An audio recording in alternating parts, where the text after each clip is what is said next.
Bienvenue sur la chaîne FRBI pour les nouveautés de décembre 2018. Au sommaire des nouveautés, nous avons 15 nouvelles fonctionnalités, parmi lesquelles, au niveau de la préparation des données, nous avons notamment la fusion approximative qui maintenant supporte le rapprochement de X meilleurs scores de fusion. Donc on verra comment on peut se servir de cette nouvelle fonctionnalité pour préparer nos données. Au niveau du reporting, nous avons notamment la fonctionnalité Smart Guide qui était sous PowerPoint et qui maintenant est intégrée à Power BI Desktop, qui permet d'aligner les objets sur une page. Nous avons également la mise à jour des icônes d'interaction entre les visuels, qui est probablement la fonctionnalité majeure sortie en décembre 2018. Nous avons au niveau de l'analyse des données une amélioration de la barre des formules DAX. On verra, c'est quand même assez pratique ce qu'ils nous ont proposé. Au niveau du visuel personnalisé, nous avons un visuel qui est sous-tendu par des scripts R qui permet de visualiser des flux au sein d'un processus. Et enfin, au niveau des autres fonctionnalités, on peut notamment mettre en avant la mise à jour de la boîte de dialogue des raccourcis clavier qui finalement parachève tout le travail récent de Microsoft pour rendre accessible en raccourci clavier notamment l'interface Power BI Desktop. Pourquoi faire BI? En fait, je suis parti d'un constat très simple. Il existe très peu de ressources en français pour se former à l'utilisation de Power BI. Les nouvelles fonctionnalités du logiciel sont diffusées exclusivement en anglais sur le blog de Microsoft, dont l'adresse apparaît sur le slide. Et enfin, que le rythme de publication des nouvelles fonctionnalités est soutenu. Et donc, il faut se tenir régulièrement informé des nouvelles fonctionnalités. En 2018, nous avons 218 fonctionnalités qui ont été publiées. C'est relativement énorme. Ça fait une moyenne de 18 publications par mois. Et donc, en fait, il fallait, je pense, faciliter la diffusion en français des nouvelles fonctionnalités de Power BI. C'est donc l'intérêt de cette chaîne, c'est son objectif, qui est aussi d'aider à la compréhension générale des utilisateurs en resituant les nouvelles fonctionnalités dans leur contexte. Donc pour prolonger l'expérience avec FRBI, n'hésitez pas à vous rendre sur mon site internet frbi.fr où vous aurez notamment donc différentes catégories de publications parmi lesquelles les nouveautés de Power BI. Et donc vous aurez donc les nouveautés à la découpe parmi donc octobre 2018, novembre 2018 et maintenant décembre 2018. Donc en cliquant dessus, donc vous accéderez aux fonctionnalités publiées le mois concerné et vous aurez également, en plus des vidéos, vous aurez également un descriptif des principales caractéristiques de la publication.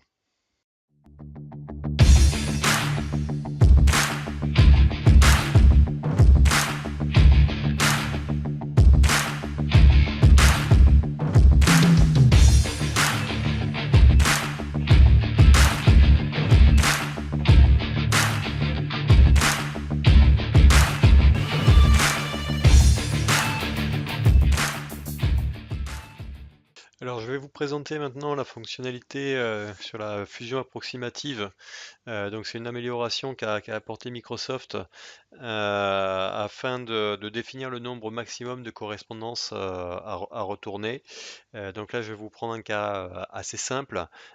Donc, vous avez deux tables, une table avec des pays et leur élocution pour saluer, une table avec ces mêmes pays et avec leur capitale. On voit ici ce qui va nous intéresser, ces deux pays qui ont des noms assez proches, l'Islande et l'Irlande. On va voir comment la fusion approximative, dans ces cas-là, se comporte et comment l'obliger, la forcer finalement à agir conformément à ce que l'on souhaite. Et donc, je vous rappelle, pour se rendre dans l'option de fusion approximative, ça se passe dans l'éditeur Power Query. Donc, il faut aller modifier les requêtes pour accéder à l'éditeur Power Query. Là, vous avez les deux tables. On va prendre donc les fusions. On va faire une fusion dite comme nouvelle. on va sélectionner notre deuxième table. La référence commune, c'est le pays. Et donc, on va utiliser la correspondance approximative pour effectuer la fusion. Ça, c'est l'option qui était déjà existante. La nouvelle option, c'est celle-là, c'est le nombre maximal de correspondances.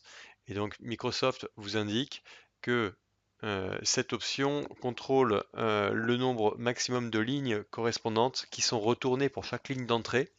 Et par exemple, si vous voulez une seule ligne correspondante pour chaque ligne d'entrée, il faut spécifier la valeur 1. Donc là, je vais laisser comme ça. Vous allez voir comment la fusion approximative se comporte sans ce paramètre. Donc je vous rappelle, pour obtenir le résultat de la fusion, il faut étendre ou développer donc les bases. Et donc ici, on voit que l'Islande, donc on a bien la capitale Reykjavik, et en face, bah, il va nous ramener pour l'Islande, l'Irlande, mais également, bien évidemment, l'Islande. Et pareil pour l'Irlande, en fait, la fusion approximative, vu que c'est des consonances qui sont, enfin des noms qui sont assez proches, il va nous rapatrier les deux.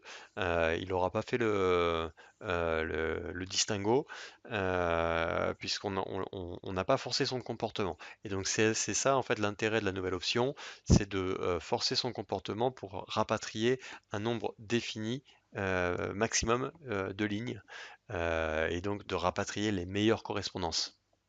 Donc on va refaire cette même requête, et cette fois on va lui indiquer qu'on ne veut qu'une seule correspondance possible, maximum.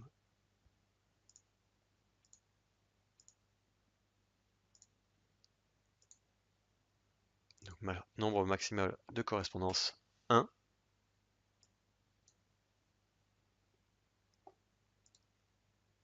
Donc je développe, et là on voit l'Islande, Reykjavik, Islande, Allo, et Irlande, Dublin, Irlande, Hello. Voilà, donc vous voyez que on a bien un nombre normal de retours. Vous voyez que l'Islande match avec l'Islande, que l'Irlande match avec l'Irlande, qu'on a bien un seul retour, puisqu'on a limité le nombre maximum de retours grâce à cette option. Donc une chose à noter, c'est que Microsoft indique que la valeur par défaut de ce nombre, le nombre maximum par défaut, c'est 2 147 483 647 occurrences. Donc vous voyez là, vous êtes quand même assez large, c'est un chiffre qui est quand même précis. À mon avis, qui sera quand même rarement atteint dans nos jeux de données, mais bon, on ne sait jamais. Donc sachez que voilà, cette fonctionnalité existe, et en pratique, je pense qu'on la rencontrera plus fréquemment lors de l'extraction, de la récupération de données issues de sites web, puisque la récupération de ces données sont souvent peu structurées, et donc qu'il faut des fois les approximer. Et un dernier point qu'il faut donc mentionner, c'est que Microsoft indique que d'autres améliorations de la fusion approximative sont attendues prochainement. Et il donne un exemple, c'est l'affichage du score de similarité de chaque correspondance.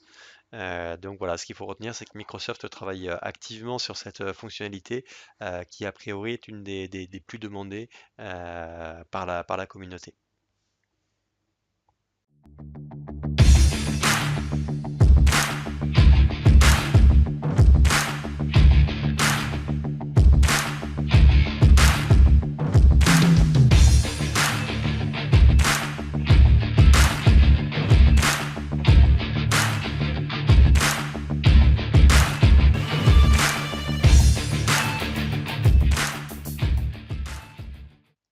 Microsoft a publié en décembre 2018 la fonctionnalité Smart Guides, qui est issue de PowerPoint, et qui est maintenant intégrée à Power BI Desktop.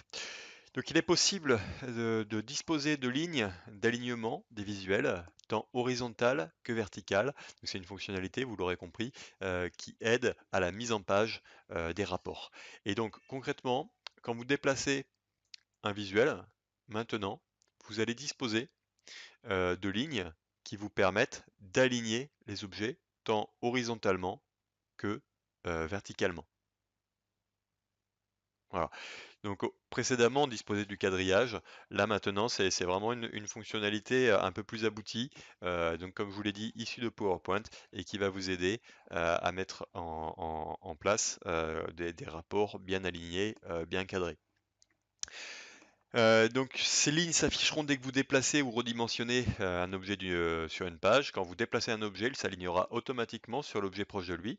Cette fonctionnalité, il faut noter qu'elle est activée par défaut et qu'on peut la désactiver si vous le souhaitez. Bon, je pense pas que beaucoup d'entre vous le feront parce qu'elle est quand même assez pratique. Sinon, il faut aller dans Options, donc Options et paramètres, Options. Ensuite, vous allez dans Options, enfin paramètres du rapport.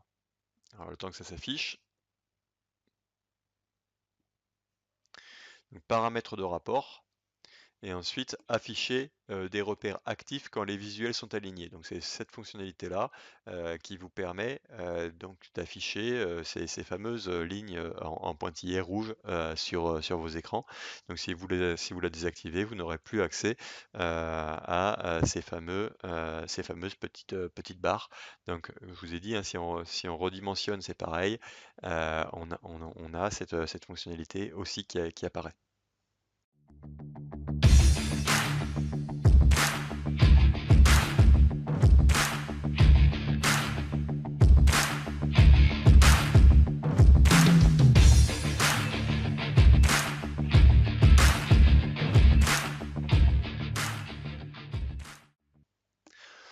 Esri qui publie le visuel ArcGIS, qui est donc cette carte que vous avez devant vous, a amélioré en décembre 2018 cette carte, tant dans ses fonctionnalités en accès gratuit que pour les fonctionnalités en accès payant. Donc en ce qui concerne les fonctionnalités en accès gratuit, nous avons trois nouvelles améliorations. La première, c'est une nouvelle fonctionnalité qui vous permet finalement de trouver des lieux avec des attributs similaires. La deuxième amélioration, elle est plus on va dire invisible, puisqu'elle concerne une meilleure délimitation administrative dans plus de 130 pays. Et c'est notamment le cas, d'après Esri, pour l'Australie, l'Espagne et la France. Donc cette fonctionnalité devrait permettre d'améliorer la précision de l'analyse des données il nous donne un exemple, en Australie, ArcGIS va jusqu'à maintenant le code postal à 7 chiffres qui est le SLA code. Voilà, et donc il y a une meilleure aussi interface utilisateur, puisque pour libérer de l'espace, ArcGIS a allégé l'affichage de la barre d'outils, c'est-à-dire que pour l'afficher intégralement, maintenant vous avez juste à passer avec votre souris sur l'icône de sélection d'outils et vous avez accès aux fonctionnalités disponibles dans cette barre d'outils. Vous pouvez également donc zoomer ou dézoomer pour afficher facilement l'intégralité des données de vos cartes. Donc en ce qui concerne la fonctionnalité sur trouver des lieux avec des attributs similaires, vous voyez que c'est une nouvelle fonctionnalité puisque ici ce champ Find Similar, c'est cette nouvelle fonctionnalité, elle n'a pas, enfin, ce champ n'a pas encore été traduit en français alors que tous les autres champs le sont. Donc à mon avis, ça va être traduit très prochainement.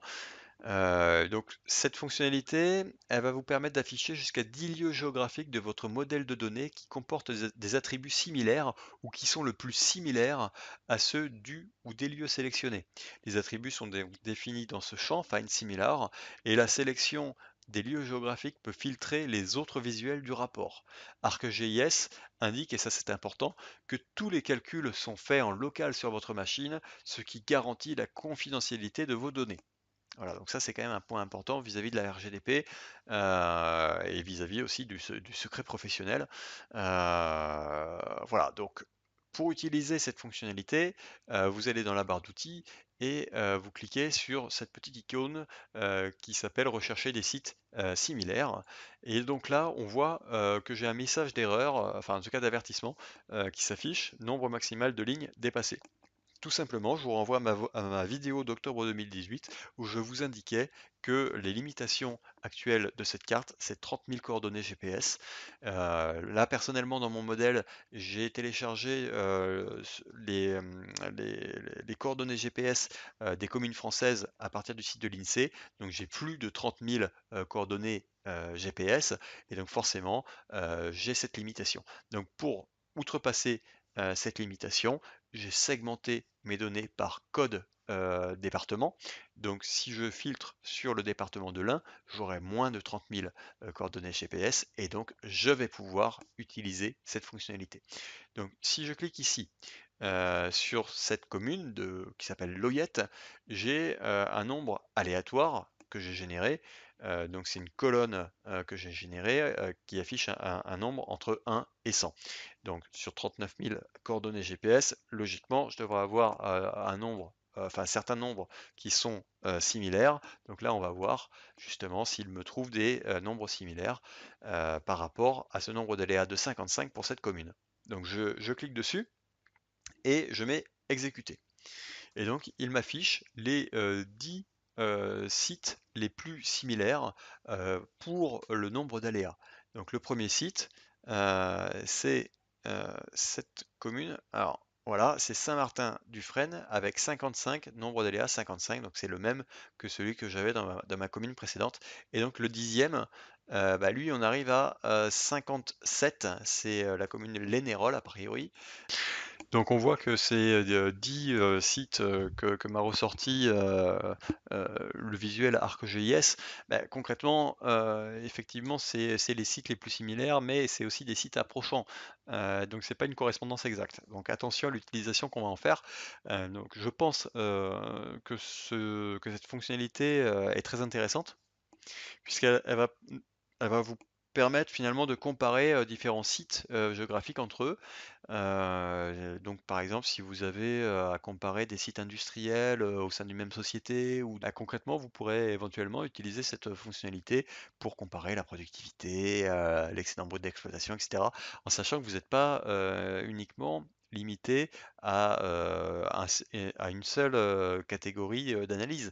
Moi, j'ai mis ici une seule catégorie qui est le nombre d'aléas, mais j'aurais très bien pu mettre plusieurs catégories dans ce champ Find Similar et les 10 sites les plus similaires seraient ressortis en fonction de la similarité sur la totalité de mes axes, enfin mes catégories d'analyse. Euh, voilà donc pour ces fonctionnalités gratuites. Maintenant pour les fonctionnalités payantes, c'est l'abonnement Power BI plus User, l'abonnement payant d'Esri vis-à-vis de Power BI. Vous avez deux améliorations qui concernent donc les données infographiques dans plus de 130 pays. Donc a priori, Esri met à disposition des utilisateurs payants davantage de données infographiques relatives aux dépenses, revenus, éducation, santé, etc. Voilà, donc ça peut être très intéressant d'aller comparer ces données-là pour comparer justement aux données que vous trouvez ou avoir du benchmark sur des éléments. Ce qu'il faut retenir, c'est qu'ils ont amélioré ces données infographiques et que les points de géolocalisation épinglés sur une carte ont, eux, été étendus pour les utilisateurs payants. Donc, on rappelle que pour les utilisateurs gratuits, peuvent être affichés jusqu'à 1500 points géographiques par carte. Les utilisateurs payants peuvent afficher jusqu'à 5000 points sur chaque carte. Donc 5000 pour les utilisateurs payants maintenant. Et les tableaux de bord des utilisateurs payants peuvent également afficher jusqu'à 5000 points.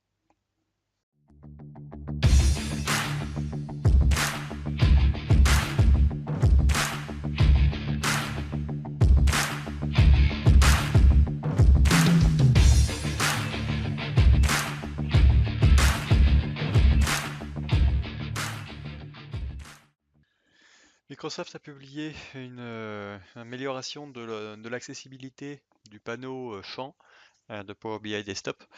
Donc concrètement, maintenant, ce panneau est pleinement accessible par clavier ou lecteur d'écran. Et donc vous pouvez accéder également au menu contextuel à partir des claviers. Donc pour naviguer dans le panneau des champs, les raccourcis clavier sont les suivants. Donc pour déplacer le curseur de sélection dans le champ, c'est tabulation. Donc là vous voyez en fait vous avez maintenant un liseré bleu. Ensuite vous pouvez sélectionner un champ par entrée ou espace. Vous pouvez réduire une table ou l'étendre avec les flèches droite ou gauche. Vous pouvez également réduire ou étendre toutes les tables. Donc pour étendre toutes les tables à la fois, vous faites Alt, Shift pardon, et 9. Et puis pour réduire toutes les tables à la fois, c'est Alt, Shift et 1. Voilà. Vous pouvez ouvrir ensuite le menu contextuel d'un champ en cliquant sur Alt Shift plus F10. Donc Alt Shift F10, ça va vous permettre d'afficher ce menu-là. Et là, vous voyez en fait que Microsoft a ajouté trois nouveaux menus à l'intérieur de ce menu contextuel. Vous avez check pour ajouter ou retirer de la page de rapport le champ sélectionné. Vous avez Add to Filters, donc qui est tout en bas ici. Voilà. Et donc là, si je clique sur Entrée, voilà, vous avez le Visual Level Filters, Page Level Filters, Report Level Filters. Donc là, on voit, hein, ce sont des nouveaux champs, hein, ils n'ont pas été traduits encore en français, que ce soit Check, Add to Filters ou le troisième qui est Add to Drill Through. Donc concrètement, Add to Filters, ça va vous permettre d'ajouter, de retirer des filtres du rapport le champ sélectionné. Et Add to Drill Through, ça va vous permettre d'ajouter ou de retirer des filtres d'extraction du rapport le champ sélectionné. Donc ici à toFilters, par exemple, si je veux le mettre sur Page Level Filters, par exemple, bah, vous allez voir en fait, voilà, il s'affiche ici. Vous avez Company Name que je viens de sélectionner et qui est maintenant un des attributs de filtre de la page dans son ensemble. Si je retourne sur le champ donc Company Name, alors, hop, voilà, Company Name, Alt Shift F10. Donc je veux l'ajouter par exemple au filtre d'extraction de la page. Voilà, Alt, Add to Drill Through. Et donc là on voit que Company Name, il est maintenant dans mon champ d'extraction. Alors si je veux maintenant utiliser le Company Name dans un champ de rapport, ou plutôt dans un champ de visuel, et bien tout simplement, donc je me positionne sur donc Company Name, Alt, Shift et F10, et je clique sur Entrée quand je suis sur Check. On voit que la petite coche du champ s'active et on retrouve Company Name dans mon champ détail. Maintenant, si je voulais retirer un champ d'un visuel, et bien tout simplement, je me repositionne sur, sur Company Name, sur le menu contextuel, et là je vois Uncheck. Donc je clique Entrée sur Uncheck, et voilà, le champ est retiré du visuel. Donc avec cette mise à jour, pour conclure, tous les panneaux de Power BI Desktop sont accessibles par clavier et par lecteur d'écran. Donc là, on se rend compte que à fin 2018, un des objectifs de Microsoft, c'était de rendre accessible par clavier et par lecteur d'écran la totalité ou la quasi-totalité de Power BI Desktop.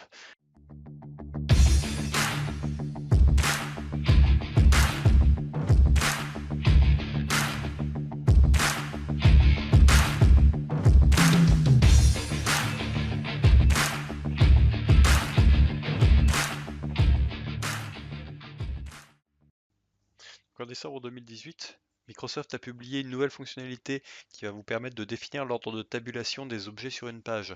Donc précédemment, en fait, quand vous tabuliez sur une page de rapport pour parcourir les différents objets, vous y accédiez en fait à ces objets enfin, suivant l'ordre chronologique de création de ces objets. Ça, c'est l'ordre par défaut. Maintenant, vous pourriez souhaiter définir l'ordre de tabulation clavier selon une autre séquentialité pour rendre l'expérience utilisateur plus fluide, par exemple. Et donc là, maintenant, en fait, c'est possible. Donc pour ce faire, il faut aller donc dans le menu affichage. Vous allez donc dans le menu volet sélection et donc là vous avez maintenant Tab Order qui est un nouvel onglet. Donc si je tabule, alors, hop, voilà, donc là il y a un petit bug puisque je passe directement au segment numéro 2 en tabulant, ensuite au 3, au 4, au 5 qui est la matrice et au 6 qui est la carte. Donc si je décidais maintenant de mettre la carte en premier, donc ça serait ce visuel-là qui serait parcouru directement par l'utilisateur qui tabulerait sur cette page de rapport. Et ensuite, si je mettais la matrice, par exemple, en deuxième visuel accessible, dans ces cas-là, voilà, donc je passe ce message classique. Et donc là, j'arrive directement à la carte, ensuite aux matrices et ensuite aux différents segments. Cette fonctionnalité-là, en fait, elle peut être notamment utile si votre rapport comprend plusieurs champs purement décoratifs, par exemple, et que vous souhaitiez que les utilisateurs n'aient pas accès à ces champs, puisque ça ne leur servirait à rien, en fait. Il y a une autre possibilité qui est offerte dans cette fonctionnalité, c'est de se dire voilà, j'ai pas envie que l'utilisateur puisse accéder par tabulation ou par raccourci clavier à cet objet. Eh bien, je peux le désactiver pour la tabulation. Donc là, si je retabule, bon, j'arrive sur ma carte et ensuite je passe directement au segment. Il y a plus l'étape de la matrice. Et ensuite, si par exemple je voulais masquer ma carte du visuel, donc là c'était dans le layer order, voilà. Et vous voyez qu'ici en fait la carte elle est plus accessible non plus puisqu'elle a été masquée en fait. Le visuel est masqué.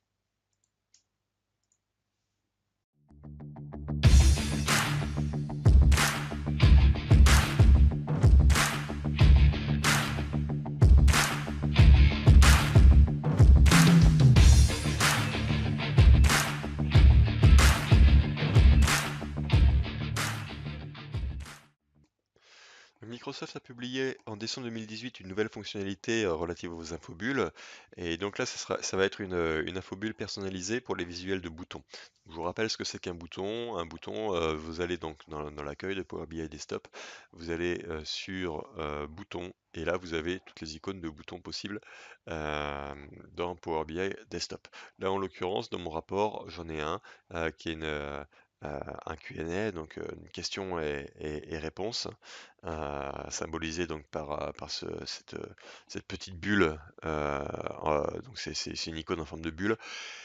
Donc je vous rappelle, quand on va dans le panneau de visualisation, vous avez une option possible d'activer, c'est l'action associée à ce visuel. Et donc vous avez trois types d'actions. Soit vous définissez ce visuel comme un visuel de question-réponse, soit comme un visuel de signé où vous allez donc indiquer à quelle page renvoie ce signé.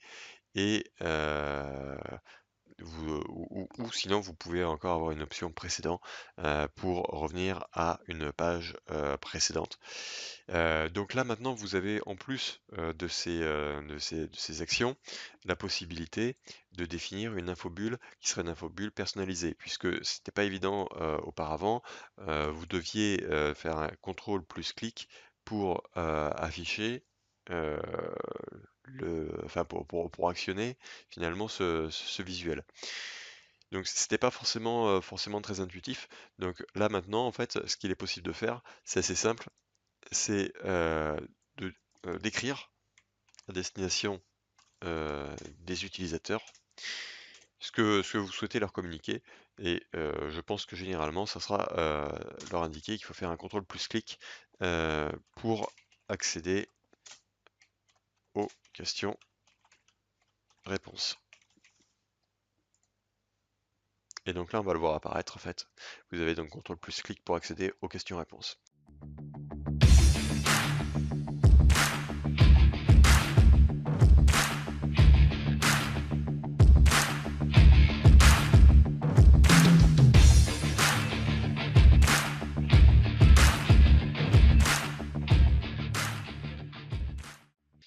Donc en décembre de 2018, Microsoft a publié une nouvelle mise à jour des icônes d'interaction entre les visuels. Donc comme vous le savez, vous pouviez déjà paramétrer les interactions entre les visuels. Maintenant, en fait, les icônes ont changé. Donc pour rappel, quand vous sélectionnez un visuel, vous avez donc le menu format qui apparaît. Et là, vous pouvez donc cliquer sur modifier les interactions. Et donc ça va vous permettre de définir les interactions vis-à-vis du visuel sélectionné. Donc avec cette mise à jour, vous avez maintenant à votre disposition 3 icônes d'interaction. La première icône, c'est une icône où vous définissez aucune interaction. Celle-là, elle existait déjà. Vous avez maintenant l'icône de mettre en surbrillance et l'icône de filtrer les données.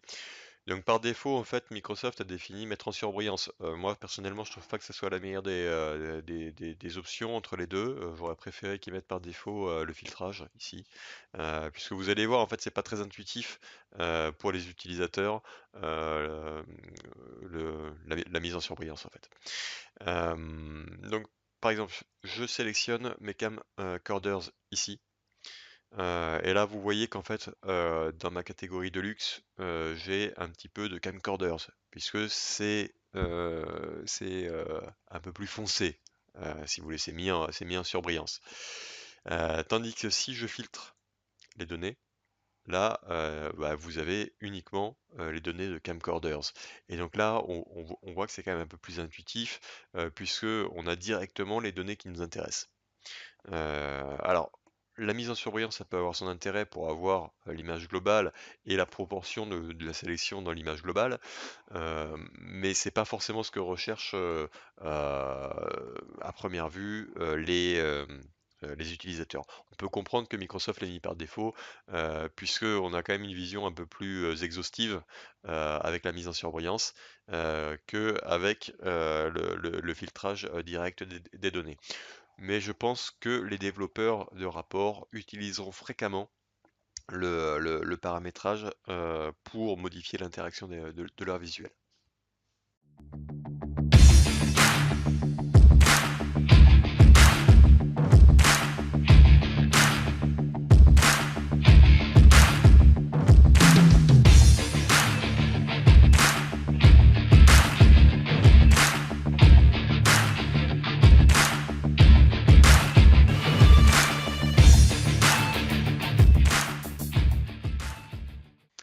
En décembre 2018, Microsoft a publié une fonctionnalité en préversion qui consiste à la prise en charge du Q&A, donc questions et réponses, avec le mode Live Connection. C'est une fonctionnalité en préversion. Donc comme toute fonctionnalité en préversion, il faut aller dans Options et Paramètres, Options, Fonctionnalité en préversion, et ensuite activer questions et réponses Live Connect. Et donc comme c'est la première fois là, que je l'active, dans ces cas-là, il va me demander de redémarrer. Voilà, vous avez activé une ou plusieurs fonctionnalités en préversion qui nécessitent le redémarrage de Microsoft Power BI Desktop. Ces modifications seront prises en compte après le redémarrage de l'application. Voilà, donc là j'ai activé donc cette fonctionnalité en préversion, questions et réponses Live Connect.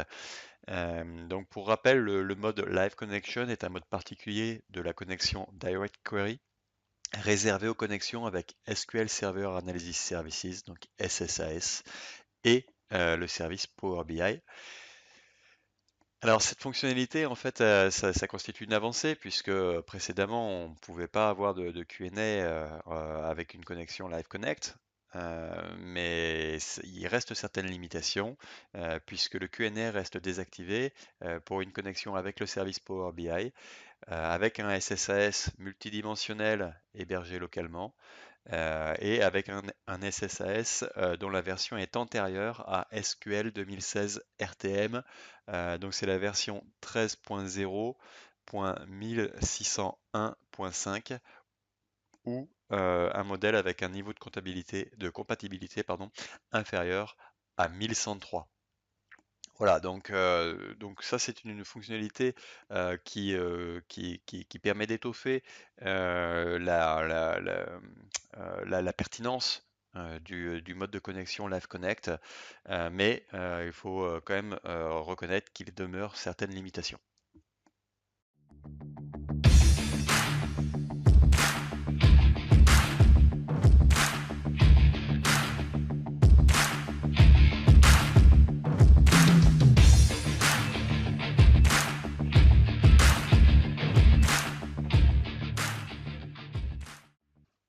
En décembre 2018, Microsoft a amélioré la barre de formule DAX de Power BI Desktop. Donc concrètement, maintenant, en fait, il est possible de zoomer et de dézoomer, soit à partir du clavier en faisant CTRL et les touches plus ou moins, ou en faisant CTRL et la roulette de votre souris. Donc voilà, on peut dézoomer et zoomer facilement.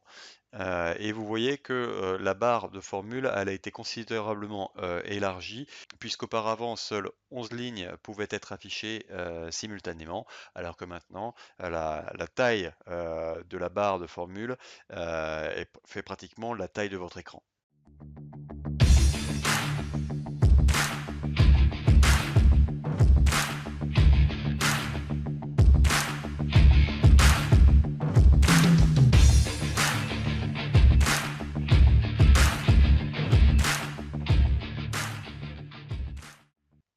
En décembre 2018, Microsoft a amélioré l'accessibilité de la vue des données. Donc, quand on parle d'accessibilité de la vue des données, ça concerne donc des raccourcis clavier, mais également la prise en charge des lecteurs d'écran et l'affichage en contraste élevé. En ce qui concerne les raccourcis clavier, maintenant, si vous pressez CTRL F6, vous accédez à la première des colonnes de votre table et vous pouvez parcourir vos données avec les flèches haut, bas, gauche et droite. Vous avez d'autres raccourcis clavier qui sont fin pour atteindre la dernière colonne, début pour atteindre la première colonne, CTRL et fin pour atteindre la dernière donnée de votre dernière colonne et CTRL et début pour revenir à la première donnée de votre première colonne. Vous pouvez également presser sur Entrée, ce qui va afficher un menu contextuel. Et là aussi, ce menu, il est pleinement accessible avec des raccourcis clavier. Donc, je vous fais rapidement une démonstration. Là, donc, afficher les lignes ou dates qui sont avant le 15 janvier 2013, puisque mon jeu de données va de 2012 à 2015. Voilà, donc là vous voyez que mon jeu de données, ma table a été filtrée.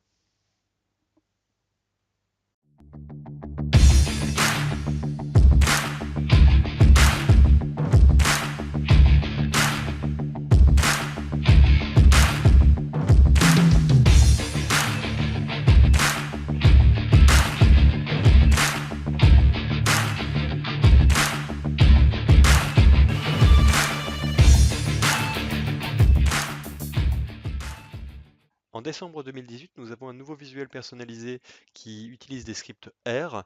C'est un visuel qui est proposé par Mohamed Reza Arati-Nik et qui permet de visualiser un graphique de flux afin de mieux comprendre le processus de modélisation des données.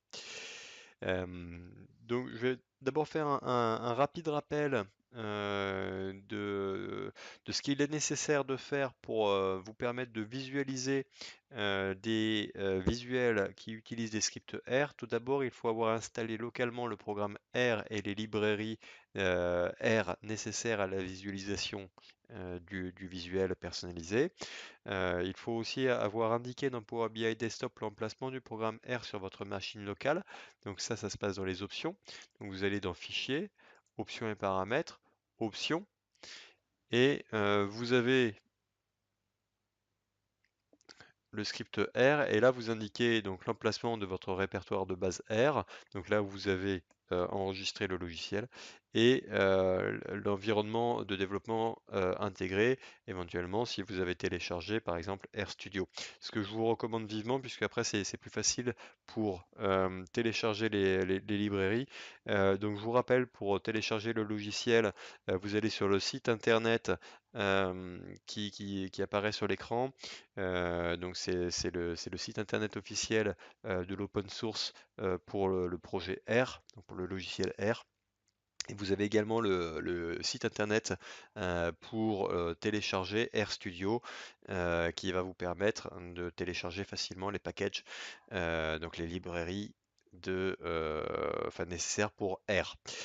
Une petite astuce, c'est que vous téléchargez donc le package CTV sur RStudio, ce qui va vous permettre d'installer tout un tas de packages nécessaires. Et en plus de ce package, pour visualiser le visuel personnalisé proposé par Mohamed Reza Aratinik, vous devrez installer le package VizNetwork.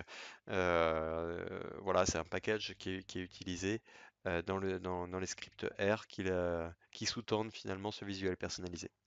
Il faut aussi parler des limitations actuelles des visuels R. Donc les données utilisées par les éléments visuels R pour le traçage sont limitées à 150 000 lignes, c'est-à-dire que si vous avez plus de 150 000 lignes qui sont sélectionnées, dans ces cas-là, seules les 150 000 premières lignes sont utilisées et un message s'affiche sur l'image. Vous avez aussi une limite qui concerne la durée de calcul. Si le calcul d'un visuel R prend plus de 5 minutes, le délai d'exécution est dépassé et dans ces cas-là, une erreur est générée. Si vos tables ne sont pas reliées entre elles, eh bien, comme dans tout visuel, le visuel R va retourner une erreur. Et il faut aussi noter que les visuels R ne peuvent pas être la source du filtrage croisé car ils ne sont pas interactifs. C'est-à-dire que si vous sélectionnez, si vous cliquez sur un logiciel R, vous n'allez pas avoir un filtrage croisé avec vos autres visuels de votre rapport. Par contre, l'inverse est vrai, si vous sélectionnez des éléments d'autres visuels qui n'utilisent donc pas les scripts R, eh bien vous allez faire un filtrage croisé sur le visuel R. Alors, en ce qui concerne ce visuel personnalisé, vous avez des champs qui sont obligatoires que l'on va donc parcourir. Donc c'est Case ID ici. Donc ce champ, c'est la valeur unique de l'activité. Ensuite, vous avez Activity, qui est le nom des activités disponibles dans le processus. Et vous avez Timestamp qui enregistre le temps d'exécution d'une activité spécifique pour un cas spécifique.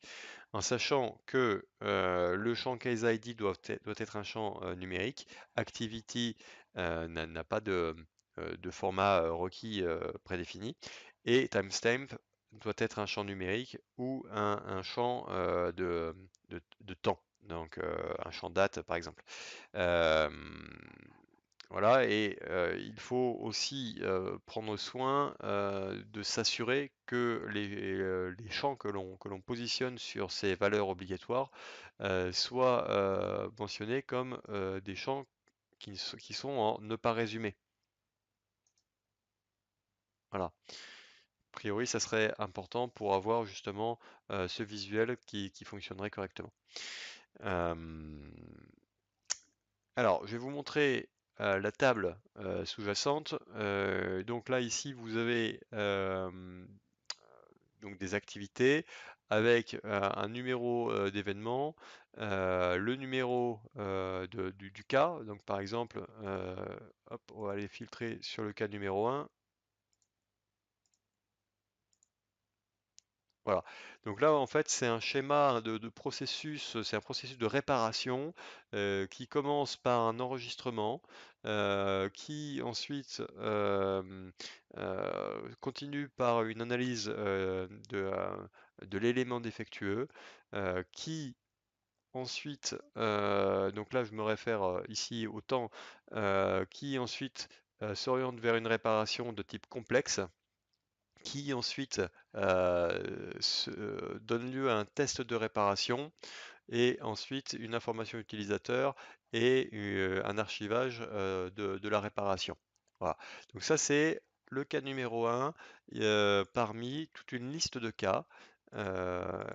Et donc le visuel personnalisé va nous permettre d'analyser justement les processus principaux au sein de ces 1104 cas qui sont compris dans ma base. Voilà, alors comment ça se lit? Donc vous avez un début, vous avez ensuite tous les cas possibles, tous les schémas possibles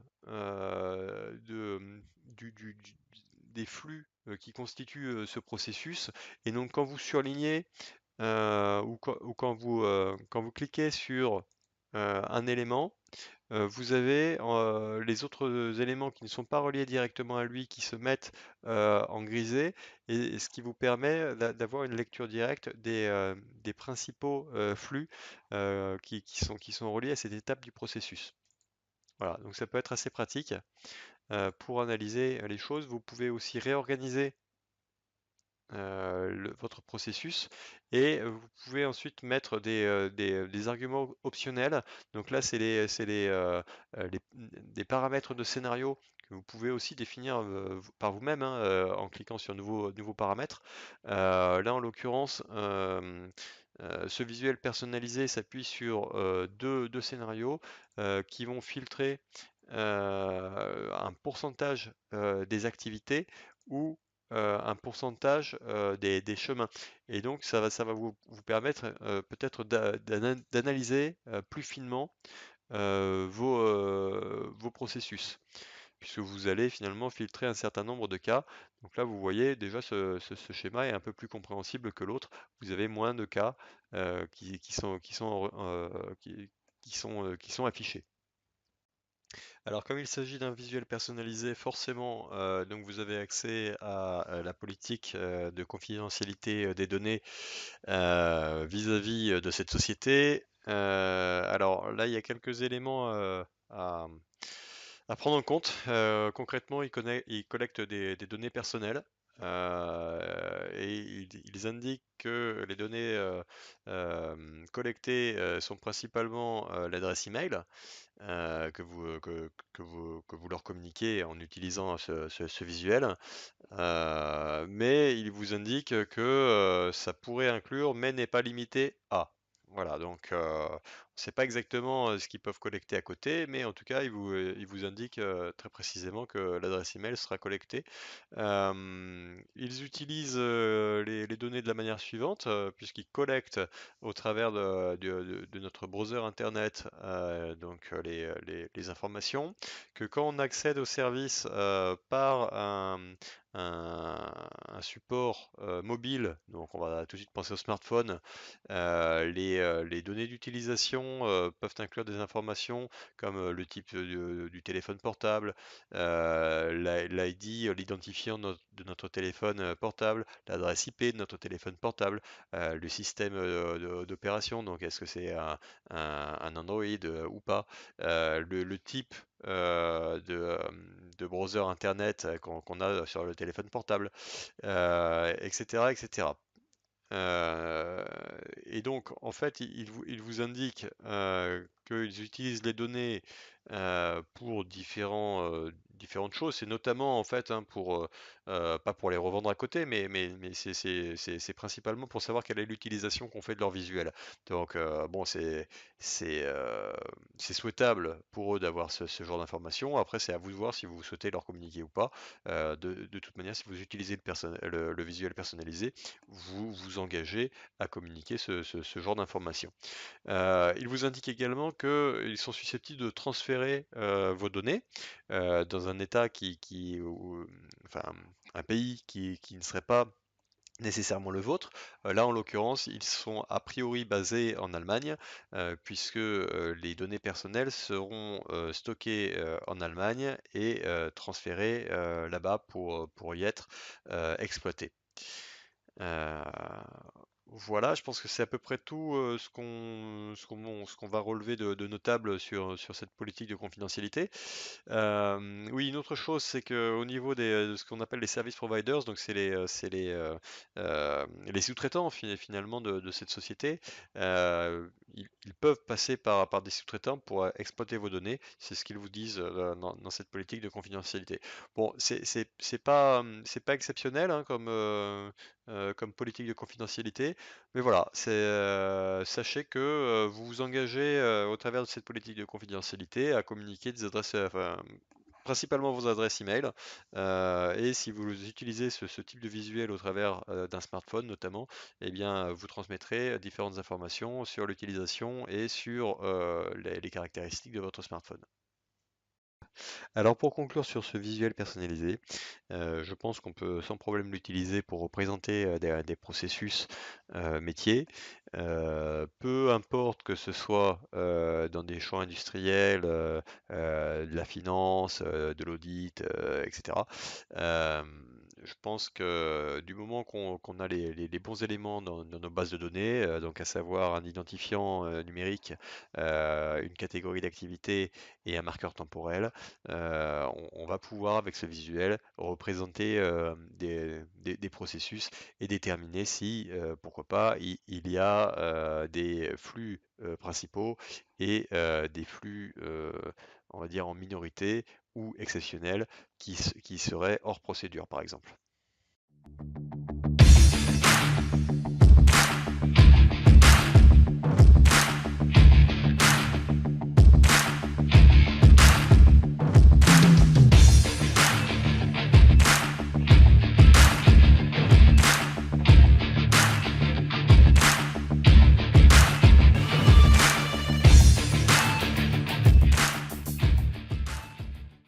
Microsoft a publié en décembre 2018 un nouveau connecteur relatif à la société AtScale, qui est une plateforme de fédération des données et de transformation cloud. Ce connecteur est disponible dans la catégorie base de données. Donc on va y aller tout de suite, obtenir des données, plus ensuite donc base de données, et on peut taper at, et là vous avez le cube AtScale. Donc c'est un connecteur comme vous voyez en bêta, donc en mode pré-version. Et donc il vous suffit, une fois que vous vous connectez à ce connecteur, il vous suffit de déterminer l'emplacement du serveur et ensuite vous avez quelques options facultatives, connection timeout, command timeout, type measures columns. Et ce qui est important de retenir vis-à-vis de ce connecteur, c'est qu'il supporte les deux modes de connexion que sont le mode import et le mode direct query. Une autre chose à retenir, c'est que ce connecteur à ce jour est uniquement disponible dans Power BI Desktop. Microsoft indique qu'il sera également disponible dans Power BI Service dans quelques mois. Donc là, ça fait écho finalement aux derniers développements relatifs aux data flows sur le service Power BI. Donc si vous ne connaissez pas les data flows, je vous invite à vous renseigner dessus. Et donc pour plus d'informations sur la société AtScale, vous pouvez vous connecter sur leur site internet atscale.com et donc vous y découvrirez cette société et les produits qu'elle propose.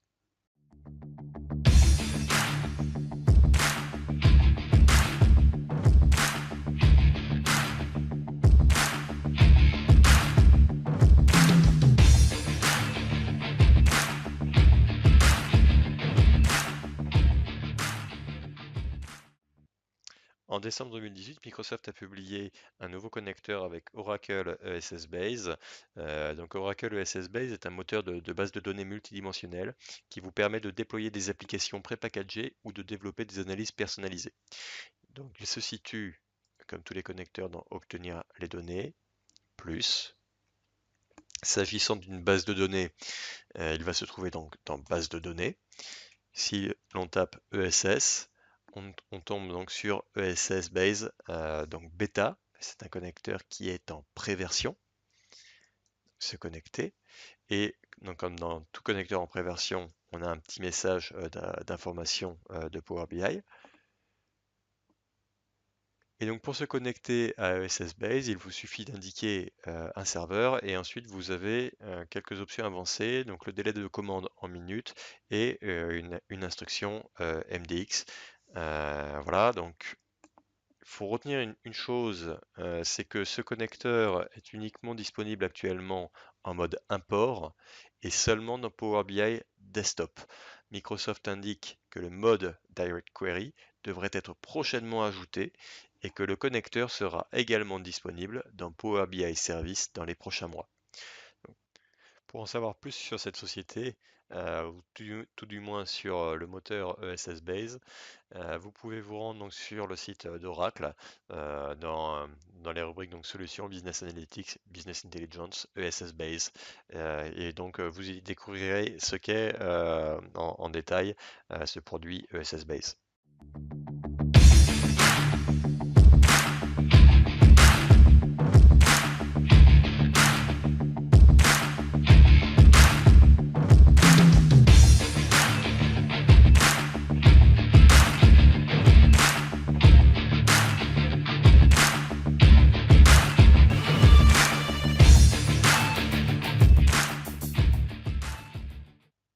En décembre 2018, Microsoft a publié une amélioration de la prise en charge du support d'affichage de contraste élevé dans Power BI.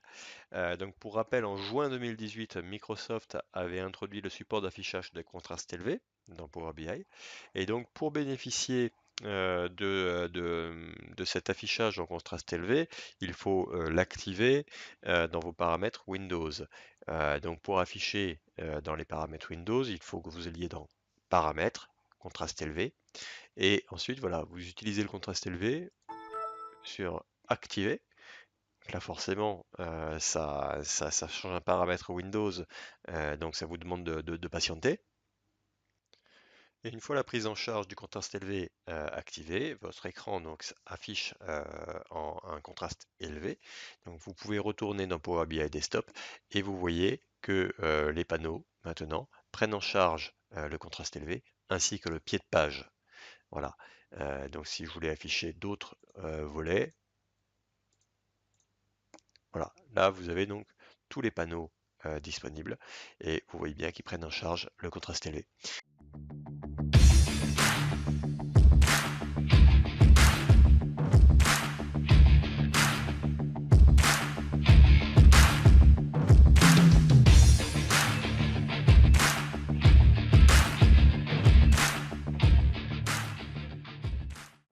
En décembre 2018, Microsoft a mis à jour la boîte de dialogue des raccourcis clavier, puisqu'il s'avérait nécessaire, au vu des récentes publications sur l'amélioration de l'accessibilité, de mettre à jour cette boîte de dialogue des raccourcis clavier. Pour rappel, cette boîte de dialogue elle est accessible en tapant sur le clavier avec Shift et point d'interrogation. Vous voyez que c'est en français. Que cette liste qui apparaît dans Power BI n'est pas tout à fait exhaustive. Donc pour avoir l'exhaustivité, vous pouvez cliquer sur le lien au bas de cette boîte de dialogue. Et donc vous avez ici la page sur l'accessibilité d'un Power BI Desktop. C'est la page en anglais par défaut qui est définie. Donc je vais vous donner une petite astuce. C'est que pour voir si une page a été traduite en français, au lieu de en-us qui définit donc la langue de la page, vous pouvez, remplacer cela par fr-fr. Et donc là, vous voyez que cette page elle a été traduite, que ça date du 13 novembre 2018. Et donc l'accessibilité dans les rapports Power BI Desktop, vous avez cette page-là, et tout en bas, vous avez le détail des raccourcis clavier disponibles. Voilà, qui est un peu plus complète que la liste qui s'affiche par défaut dans Power BI Desktop.